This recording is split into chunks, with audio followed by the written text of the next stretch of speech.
Have you ever felt the chill of unseen eyes watching you in the darkness? What would you do if every shadow at your campsite seemed to move on its own? Welcome back to Nightmare and Fear. I'm Dylan, and if you haven't already, hit that subscribe button so we can reach 1,000 subscribers together. Your support keeps these stories alive, and they just might keep you up at night.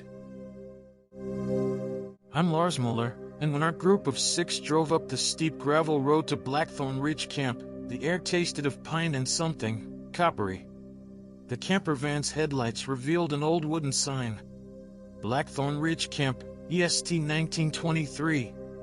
Under a bruised twilight sky, we unpacked our gear.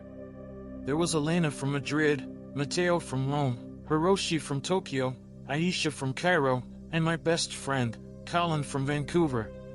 We joked about the camp's age, snapping photos of peeling paint and broken swing sets. No one mentioned the rumor about campers who vanished in 1937, yet I could feel the weight of every creak and rustle in that silent forest. That first night, I stirred awake to faint murmurings. I sat up, heart thundering, and peered into the dark. The fire had died down to embers, but the trees beyond the circle were alive with movement. A low, rhythmic tapping, like fingernails on bark, echoed around us. "Elena?" I whispered, but only static returned. I grabbed my flashlight and edged toward the tree line. Its beam danced across twisted branches, revealing nothing. Then, I heard it clearly, a hoarse voice singing an old lullaby in German, my native tongue. My breath caught. None of our group spoke German. Morning light felt like a relief, but horror awaited. Colin was gone. His bed uncreased, his backpack still zipped by the tent entrance. We found his footprints leading into the woods, then abruptly stopping at the base of a gnarled oak. No broken twigs, no blood, nothing but Colin's inevitable silence. We alerted the camp staff, an elderly couple who claimed they'd been here longer than the pines have stood. They offered nothing but cryptic warnings. Stay close, they said, and don't answer when it calls your name. That evening, thunder rolled in. We huddled in our tents, flashlights casting frantic arcs. At precisely midnight, the power cut out across the camp, lights along the cabins, the distant generator, everything. Only the storm and our ragged breaths remained. Then, I heard my name, drawn out, distant, desperate. It wasn't Colin calling, his voice would have sounded panicked. This was hollow, echoing, wrong. I grabbed Hiroshi's hand and we crept out, following that sound. Through the downpour, we glimpsed a tall, featureless silhouette weaving between the pines. It paused, tilting its head as if studying us, then vanished. Desperate, we researched the camp's grim history in an old logbook stored in the staff cabin. In 1937, 10 teenagers disappeared during a storm. Their bodies were never found.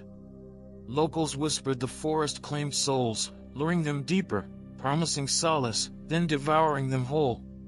As the wind screamed through broken windows, the staff couple confessed. The lullaby was a warning, the shape a guardian turned predator. We had broken ancient rules simply by returning here. Armed with flashlights and adrenaline, we planned a midnight dash to the main road. Aisha's phone barely had signal, but enough to call for help. Sirens promised dawn. We ran. Branches tore at sleeves, mud sucked at our boots. Something pursued us, heavy footsteps, whispers in every language, each one distorted and cruel. I felt breath on the back of my neck, as if the forest itself exhaled. At the tree line, the staff couple met us, their lanterns glowing strangely green. "Go now," they urged. "Don't look back." We emerged onto the gravel road just as headlights cut through the rain. Colin, alive but hollow-eyed, staggered into the beam, mouthing help. We collapsed into the waiting ambulance as the shape lingered where the forest met the road. Its faceless head bowed, as if acknowledging our departure, but promising we would never be free. So tell me, dear listener, would you have run into the forest to save a friend? Or would you heed the warnings and stay within the light? If this story chilled your bones, don't forget to like and subscribe. We're so close to 1,000 subscribers. Hit that bell for more original campfire nightmares. Until next time, keep your flashlight close and your wits closer. Have you ever stared into still water and felt like it stared back?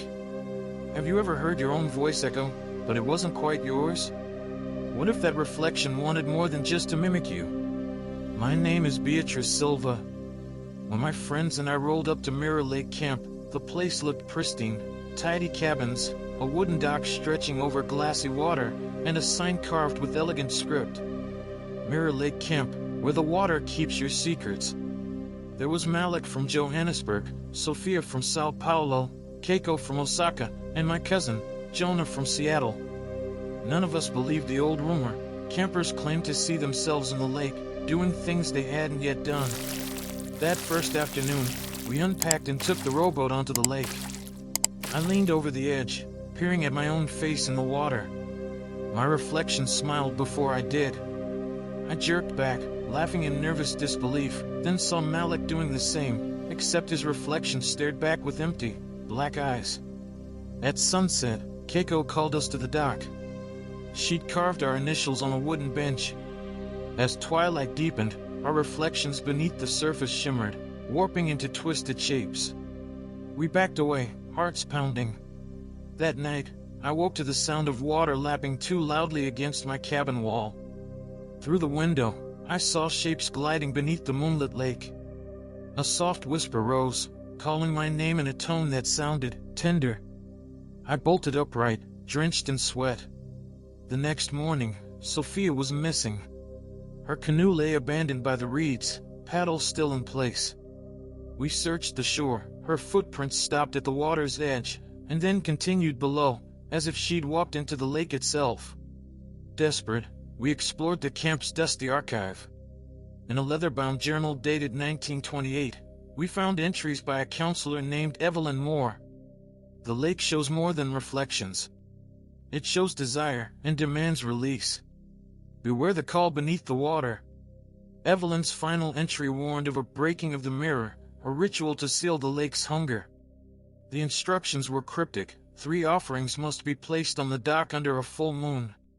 That night, we gathered our items: Malik's grandfather's wooden flute, Keiko's childhood photograph, and Jonah's compass, symbols of music, memory, and direction. As we laid them on the dock, our reflections gathered at the water's edge, flickering like candle flames. Sophia's voice drifted up from the black surface. Beatrice, come closer. I forced my shaking legs forward. My reflection reached out, fingers pressing against the underside of the water as if to pull me in. I slammed the offerings down and slammed the lid of the wooden box that served as our makeshift altar. The lake trembled, but the reflection slipped away. On the final night, the lake went unnaturally still. We approached the water one last time. A perfect full moon hung overhead. Our reflections stood as before, but this time, Jonah's compass began to spin wildly. Sophia's face surfaced among them, lips moving in silent plea. Recalling Evelyn's journal, I dipped my hand into the water and smashed the old silver mirror we'd found in the staff cabin, its surface clouded with age and strange symbols. When the glass cracked, a shockwave rippled through the lake. Our reflections screamed, then dissipated like mist. Sophia broke the surface, coughing, alive but trembling. One by one, our friends hauled themselves out, staring in wonder at the broken shards floating on the water. When dawn came, camp staff arrived to find us at the dock. We told them we'd slipped in, but they didn't believe us. They watched the lake, now strangely blank, as if it had never held more than simple reflections. I still feel it sometimes, when I catch my own gaze in a window at night. A twitch in my smile, a flicker behind my eyes. And I wonder, did that mirror lake truly release its hunger, or is it still hungry, waiting for the next soul drawn to its depths? So, brave listener, would you dare peer into Mirror Lake? Or would you heed the warnings and walk away? If this story chilled you to the bone, smash that like button and don't forget to subscribe. Have you ever seen footprints leading away from your tent, toward nowhere? Have you ever heard a voice whisper your darkest secret, though you were alone? What if every glow in the woods was watching you, waiting? My name is Nadia Costa. When our group arrived at Frostpine Camp, a frozen wind bit at our jackets. The place looked deserted, weathered cabins half buried in pine needles, and a rusted metal tower with a lantern box at its summit. A faded sign read, Frostpine Camp, where stars guide the lost. I was here with Amina from Dubai, Victor from Prague, Elena from Athens, and Yudo from Kyoto. We joked about the tower, saying it was for lightkeepers, yet nobody lived here for decades, or so they said. That first evening, Victor climbed the tower to inspect the lantern. When he lit it, just a single match, the glass pane glowed from within, though we saw no flame. Below, the forest responded, tree shadows stretched unnaturally long, as if eager to see us. Elena laughed nervously. It must be some old reflector. But Amina swore she heard a faint voice echoing from above, chanting in Arabic. The next day, Yudo found an old emergency radio in one cabin. That night, static gave way to screams. Nadia, betray, forgive me. The voice was mine, pleading, angry, and not my own. The others heard their names woven into the crackle, followed by laughter that rattled the cabin walls. We tried to switch it off, but the dial spun on its own, tuning to frequencies that crackled with distant sobs and urgent warnings. Terrified, we explored the tower again. Inside, we discovered a carved wooden plaque. To guide the lost, one must first join them. Below the plaque lay hundreds of scratched initials, campers from decades past. Suddenly, a gust slammed the door shut. Through the frosted window, we saw a pale figure with hollow eyes, wearing tattered camp staff uniform, climbing toward the lantern. We tried to flee, but Victor stumbled and vanished into the brush. No cry, no struggle. Amina and Elena shouted for him, but only Yudo's panicked breaths answered. The lantern's glow pulsed in the tower, then extinguished, plunging us into absolute black. A single whisper floated on the wind, fill the lantern, join the light. Desperate, I grabbed the old oil canister from the tower's base and climbed the rickety stairs. Each step groaned under unseen weight. At the top, the lantern box stood open. I lifted the canister, its metal surface warm, as though alive. Behind me, Yudo cried out. He'd been pulled halfway through the door frame, pale arms reaching for freedom. His eyes locked with mine, pleading. I knew what the plaque meant. To save him, someone had to stay. Heart pounding, I tipped the oil into the lantern's reservoir and struck a match. A fierce blue flame burst to life, flooding the tower. Yudo jerked free, collapsing in relief. I pressed my hand to the glass, and felt cold, sharp edges bite my palm. At dawn, the camp staff, young hikers, found us crouched at the tower's base. They'd heard our screams. They looked up, alarmed at the lantern's glow, and the shadow of a lone figure perched behind its glass. They helped us down. Victor and Amina had escaped earlier, but none of us could find Elena. The staff only shook their heads. She stayed, with the light. Now, I sleep with the image of that lantern burning against the night sky, knowing its glow still calls, promising safety, if you're willing to stay. So tell me, would you brave the tower's stairs to save a friend? Or would you run from a light that never fades? Have you ever awoken to find your name scratched into the dirt outside your tent, in a script you don't recognize? Have you ever woken from a nightmare only to realize it's already morning, and the nightmare is following you? What if the thing that hunts you started as a simple souvenir? Welcome back to Nightmare and Fear. I'm Dylan, and if you haven't yet, please subscribe and help us reach 1,000 subscribers. Your support lets us share more tales that might just keep you up all night. My name is Arjun Kapoor. Ember Hollow Camp sits in a remote valley where the trees drip with mist and the old guidebooks warn of restless spirits.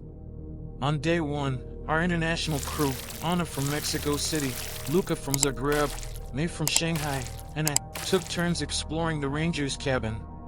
Inside, We found a weathered totem carved from red cedar, its surface etched with symbols none of us recognized. Beside it lay a faded Polaroid of a camper clutching the totem, eyes wide in terror. The ranger, a gaunt woman named Marisol, insisted we leave it untouched. "Take only memories," she warned. But when Anna jokingly swapped it with her water bottle, we laughed, until the air grew deathly still. That night, each of us had the same dream, chasing our reflection down a labyrinth of trees, the totem's face looming above like a silent guardian. In my dream, the totem whispered in Sanskrit, my mother tongue, a lullaby I'd never heard before. I awoke gasping, the campfire's glow flickering on Anna's wide-eyed face. "I heard it too," she whispered. "It was calling my name." We agreed to return the totem at dawn, but by morning it had vanished from our gear. In its place, each of our pockets held a small wooden shard, still warm. We tried to ignore the shards, but they whispered whenever we were alone. Luca heard Slovenian folk songs, May heard a chorus of children giggling in Mandarin, Anna heard an anguished cry in Nahuatl. I heard my grandmother's voice, telling me to go deeper. Ranger Marisol refused to help. She locked herself in her cabin, muttering about breaking the seal. Our group splintered, some wanted to leave immediately, others felt drawn to the forest's heart. I volunteered to find the totem and end this nightmare. Armed only with a flashlight and the remaining shards, I ventured down the overgrown trail marked Spirit Grove. The trees arched overhead, blocking out the sky. Every footstep echoed unnaturally, as though someone, or something, followed. At the grove's center, I found a shallow pit surrounded by carved stones. In the pit lay the totem, glowing faintly red. I heard laughter, Anna's voice, distorted and distant. As I reached for the totem, the ground trembled and the stones began to bleed a dark sap. The moment my fingers touched the wood, visions flooded my mind, a long-ago tribe that carved the totem to contain a malevolent spirit known as the Hollow One. Each carving bound it tighter, until the tribe vanished in a single night, leaving only their totem behind. I stumbled back as the spirit's voice echoed through the clearing. "Release me, and I will free your friends." I realized the totem's power. It could both imprison and unleash. The shards in our pockets were pieces of that seal, loosening it with every whisper. Terror clawing at my chest, I tried to lift the totem. It burned with living heat. The spirit offered a bargain: sacrifice one of us to restore the seal, or watch all of us be consumed. Behind me, I heard footsteps, my friends, lured by the totem's glow. I turned to face them, my hands trembling. Each shard in their pockets felt like a ticking clock. In that moment, I understood, only a willing sacrifice could rebuild the seal. Without hesitation, I raised the totem high and smashed it against a stone altar beside the pit. The shards burst into flame, the carvings glowed white-hot, then shattered into harmless ash. When I woke at dawn, I lay alone at the edge of Spirit Grove. The totem was gone, the carved stones lay broken. My friends were huddled at campsite, unharmed but silent. Not a word passed between us as we packed our tents. Ranger Marisol watched from her porch, eyes hollow but relieved. We left Ember Hollow without the totem, and without ever speaking of what truly happened. But sometimes, when the wind whistles through the pines, I hear a faint scratching in the dirt. I know it's calling for me, still hungry for the seal I broke. So, brave listener, would you dare bring home a souvenir from a cursed campsite? Or would you heed the warnings and leave it undisturbed? Have you ever found something in the woods and felt its eyes on you? Have you ever heard your own name whispered from beneath the earth? What if the ground itself was alive and angry? I'm Elena Novak. When our group rolled into Redwood Ridge Camp, the ranger's warning echoed in my mind: stay away from the old mine. There's nothing left but echoes. Naturally, we had to investigate. I was here with Jackson from Sydney, Priya from Mumbai, Omar from Cairo, and May from Seoul. At dusk, we hiked to the rusted portal of the Raven's Hollow mine, an abandoned gold mine sealed after a collapse decades ago. The timbers groaned under our flashlights, and the air smelled of damp earth and old fear. At At the tunnel entrance, we found a wooden beam marked with a warning: "He who disturbs the echo stone shall awaken the mind's thirst." Beneath it lay a jagged crack in the rock, revealing a faint, pulsating blue light. Jackson, ever the thrill-seeker, pried a glowing shard free. It hummed in his palm, as though alive. We laughed nervously, but the forest fell silent around us. Even the cicadas paused. I slipped the shard into my pocket, its cold weight promising secrets we weren't ready to learn. That night, our tents shook with low murmurs. I woke to Priya's terrified whisper, "Elena, did you hear that?" Outside, Omar's tent was empty. Only his boots and rucksack lay neatly at the entrance. We called his name into the gloom, and from the forest came a chorus of voices, soft, pleading, angry. Then a single cry, "Return it," before we all joined the dark. May's flashlight flickered. When it steadied, footprints led straight into the trees, then vanished. Determined to end this, we reunited at the mine portal at dawn. The blue shard in my hand throbbed like a heartbeat. As we stepped inside, the beam of light traced our every move across slick walls, revealing dozens of ancient carvings, faces twisted in terror, hands reaching upward. Jackson swore he saw Omar's silhouette at the far end of the tunnel, beckoning. We followed, hearts pounding, until we reached a vast chamber. At its center stood a stone plinth, etched with the same glyphs as the crate outside, ready to receive the shard. On the plinth lay a larger crystal, the Echo Stone. Its glow matched the shard's pulse. A voice rumbled from the walls. "Offer what you stole, or become fuel for the mine." Priya's courage wavered. What if it's a trap? But May's voice was firm. "We have to try." I placed Jackson's shard beside the Echo Stone. Immediately, the chamber shook. A gust of wind howled through the tunnel, sounding like 1,000 anguished souls. The shard slid toward the larger crystal. They merged with a blinding flash, then stilled, silence so profound it burned our ears. We raced back through the tunnel. The walls vibrated behind us, as if the mine resented our escape. Outside, the forest exhaled. Omar stumbled out, dust-covered but alive. He'd found his way back along the miner's trail. At the campfire that night, we watched the mine entrance. The faint blue glow had vanished. The forest seemed to breathe again, quiet, watchful. Epilogue: shadows beneath the soil. We left Redwood Ridge at dawn, the Echo Stone sealed forever, or so we hoped. But every so often, I still feel that humming in my pocket, as if the earth itself remembers the peace we stole. And I wonder, is the mine's thirst truly sated, or merely waiting for the next curious hand to pry open its secrets? So tell me, would you dare enter Raven's Hollow Mine? Or would you heed the warning and leave the earth undisturbed? Have you ever followed a trail only to discover it leads you somewhere you've been before? Have you ever felt the mist reach out and brush your skin, though there's no breeze? What if the path you trust was designed to trap you forever? Welcome back to Nightmare and Fear. I'm Dylan, and if you haven't already, subscribe and help us hit 1,000 subscribers. Your support keeps these chilling tales alive. I'm Serena Lou. When our group arrived at Blackwater Marsh Camp, the ranger handed us a tattered hand-drawn map. He warned us, "Don't stray off this trail. Outside it, you'll find more than mosquitoes." We laughed it off.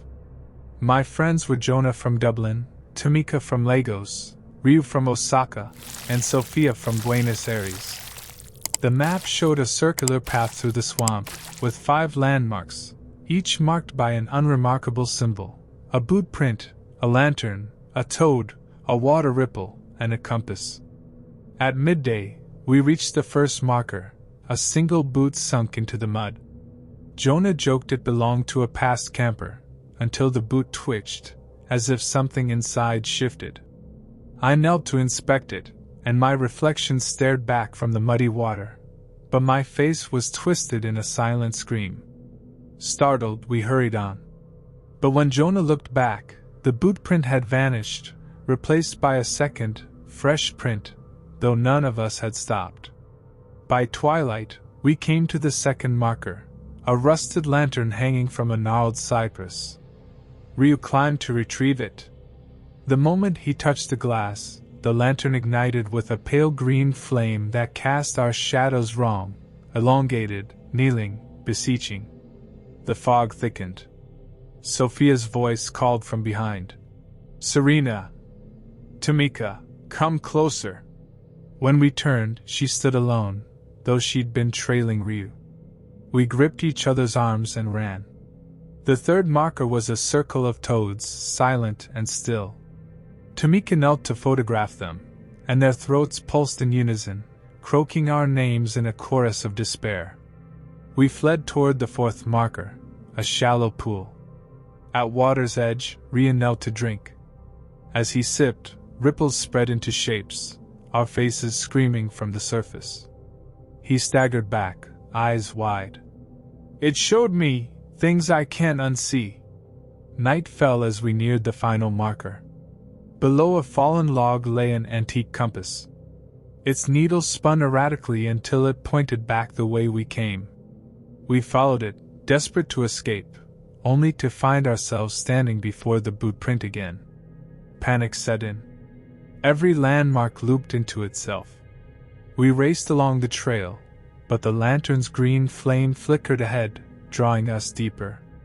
Realizing the marsh was a trap, I remembered the ranger's warning and the map's missing center. We tore the map in half, scattering pieces across the 5 landmarks. As the paper fluttered away, the swamp shuddered. The toads fell silent, the lantern's flames sputtered, the fog lifted, and suddenly we stood at the camp entrance. Jonah, Tamika, Ryu, and Sophia collapsed to the ground, hearts pounding, mud-streaked but alive. The map fragments dissolved into ash on the path. The next morning, Ranger Harlan greeted us with concern. "You found your way back?" he asked, blinking at the ash-covered ground. He bent to inspect the spot, then shook his head. "There was no map here." We packed up and left Blackwater Marsh without looking back. Still, when I close my eyes at night, I can hear the toads chanting my name, and see that green lantern flame dancing just beyond the tree-line. So tell me, would you trust a hand-drawn map through the swamp? Or would you burn it before you even set foot on the trail? Have you ever woken to find your own scream echoing in the canopy above? Have you ever felt a presence slipping between your dreams and into your waking life? What if the very thing meant to guard your sleep was the one to steal it? Welcome back to Nightmare and Fear. I'm Dylan, and if this is your first time here, subscribe and help us reach 1,000 subscribers. Your support gives life to every dark whisper we share. I'm Layla Martinez. We arrived at Moonheart Camp under a bruised sky. The ranger greeted us with a stern look and handed down a peculiar rule. Never touch the waking web. He pointed to a cluster of ropes and feathers strung between 2 pines. My friends, Marco from Buenos Aires, Hannah from Seoul, Yusuf from Cairo, and Nina from Oslo, laughed it off as a superstition. We unpacked, pitched tents in the clearing, and gathered around the fire as stars shimmered above. That twilight, curiosity drew Marco to the woven web. Thick leather cords intertwined with black feathers, threaded through a cracked silver ring. As he reached out, the feathers fluttered though the air was still. Marco recoiled, and on the wind we heard a soft, girlish giggle. Hannah shone her flashlight on the web. Its central ring held a single fragment of obsidian, carved with tiny runes none of us recognized. Yusuf's eyes widened. That stone, it's said to trap nightmares. That night, I dreamt I was running through the woods, branches clawing at my face. Above me, the waking web loomed, its feathers dripping blood. I woke screaming. My sleeping bag was torn, the zipper ripped as though by sharp nails. One by one, my friends awoke, trembling. Nina barked out in Norwegian. "I saw you in my dream, drowning under ice." Each dream was more vivid, more terrifying than the last. and each of us had woken to find our personal item: Marco's whistle, Hannah's journal, Yusuf's scarf, Nina's compass, tangled in the web's cords. By morning, the web had grown, more feathers, more cords, more obsidian shards. The runes glowed in the sunlight. We decided to remove our items, but as Hannah cut a cord with her knife, a gust ripped through the clearing. The web snapped back, tightening around the trees, and the runes flared. A voice hissed through the branches. "Bound must be paid in equal measure." We realized this wasn't just a dream catcher. It was a prison for something hungry. That afternoon, we scoured the ranger's cabin for answers. In his logbook we found an entry. The Dream Eater was trapped in the web centuries ago by the camp's founders. It feeds on fear, growing stronger each time a dream leaks through. To contain it, the web must be repaired at the stroke of midnight, woven with strands from each protector's spirit. At sunset, panic set in. We had to reweave the web ourselves, using hair strands, hope threads, our campfire tinder, and words of courage spoken into the ring. The obelisk of obsidian at its center needed to be cleansed. As darkness fell, we gathered at the waking web. The forest seemed to lean in, listening. Together, we spoke our truths, our deepest fears and fiercest hopes, into the obsidian shard. Each confession caused the runes to pulse. Hannah's fear of never belonging, Marco's guilt over a past mistake, Yusuf's terror of losing his voice, Nina's dread of being forgotten, and my own fear of losing control. We wove the cords tight, knot by knot, as the midnight wind howled. The runes glowed blood-red, then snapped to white-hot brilliance. The web trembled, and a shape emerged, a featureless figure, its eyes hollow voids, reaching out with whispering tendrils. Summoning every ounce of resolve, we pressed our hands to the obsidian.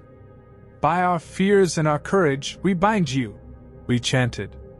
The figure recoiled, its tendrils snapping like brittle twigs. With a final spark, the obsidian fractured, and the web's feathers and cords glowed golden, sealing the Dream Eater in its cage once more. The camp fell silent. The shape dissolved into motes of light that drifted away on the breeze. At first light, Ranger Cole found us pale and shaken before the web, now still and silent, its runes faded. He nodded solemnly. "The Dream Eater sleeps again." We packed up without a word. As we drove away, I glanced back. The waking web swayed gently, as if breathing. I still feel the echo of its whisper in my mind, reminding me that some nightmares live both in and out of our dreams. So tell me, would you dare touch the waking web? Or would you leave your dreams and your fears undisturbed? Have you ever heard carnival music drift through the trees, though there's no fair in sight? Have you ever felt cotton candy melt into something far more sinister? What if the fun you sought at camp turned out to be the deadliest attraction of all? I'm Madira Singh, and when my friends and I, Mateo from Bogota, Yuna from Busan, Deshawn from Atlanta, and Lucy from Lyon, rolled into Redwood Pines camp, the ranger warned us not to wander past the meadow after dusk.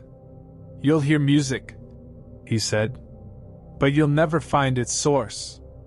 That first night, we ignored him. From our tents, we heard a distant calliope playing a tune too cheerful for midnight. We followed the melody into a clearing, and froze. A gleaming Ferris wheel stood between two towering pines. Not there during the day, it loomed now, lights flickering in red and green. No sign of operator or guests. Only empty seats swaying in a silent breeze. Drawn by curiosity, Lucy discovered a small wooden booth beside the ride. Inside lay a single stack of crimson tickets stamped with a grotesque clown face. She picked one up. The moment she touched it, the clown's painted eyes on the stamp gleamed. A voice crackled over an unseen loudspeaker. "Step right up, 5 spins for 1 wish." Yuna laughed nervously. "It's haunted, right?" But none of us could tear our eyes away from the wheel's slow rotation. Deschamps slipped onto an empty seat and handed the ticket through the safety bar. The wheel creaked into motion. As we rose, the carnival tune warped into voices, snatches of our confessions. I lied to protect him. Mateo's. I betrayed my team for fame. At the top, the seat jolted to a stop. In the moonlight, Deschamps' face went pale. On the ticket in his hand, new text glowed. One truth revealed. Below, in tiny script, was the secret he'd shouted in 8th grade, one he'd kept buried. When the wheel descended, Deschamps dropped the ticket and ran. Heart pounding, we chased him back toward camp, only the trees guided us wrong. Every path curved us back to the clearing.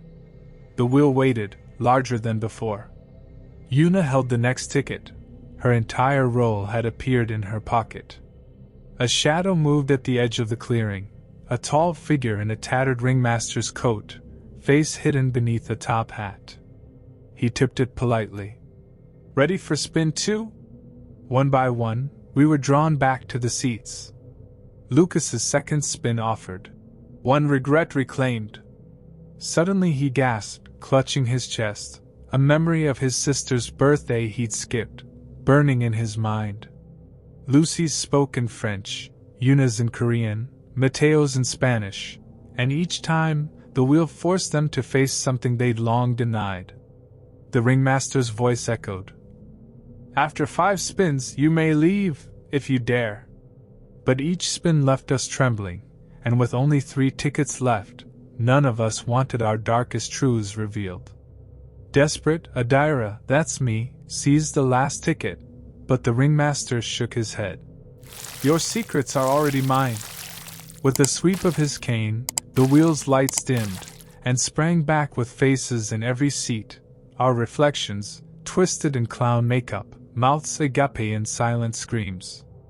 I remembered the ranger's warning, never touch the ride's controls. Yet the ticket booth had an old lever below the counter. I yanked it. The Ferris wheel screeched, lights snapping off like dying fireflies. The ringmaster screamed, his voice warped into carnival music, and dissolved into a swirl of ribbons. The ride collapsed inward, metal groaning as we scrambled away. The clearing faded into empty meadow. At dawn, we stumbled back to camp, each of us clutching a single crimson ticket, blank on one side, stamped on the other. Ranger Foster greeted us with weary relief. You found the Ferris wheel, he murmured. Not many do. He took our tickets, dropped them into a metal box, and locked it. No more spins. Now, every night I dream of that ringmaster's grin. Sometimes, I swear, I can hear distant carnival music under the pines. And Mateo showed me his remaining ticket, on it, the words, 1 wish, 1 price. We agreed never to speak of it again, but deep down, I know the carnival's calling me back. So, intrepid listener, would you spend a spin to unburden your secret? Or would you flee before the music lured you in?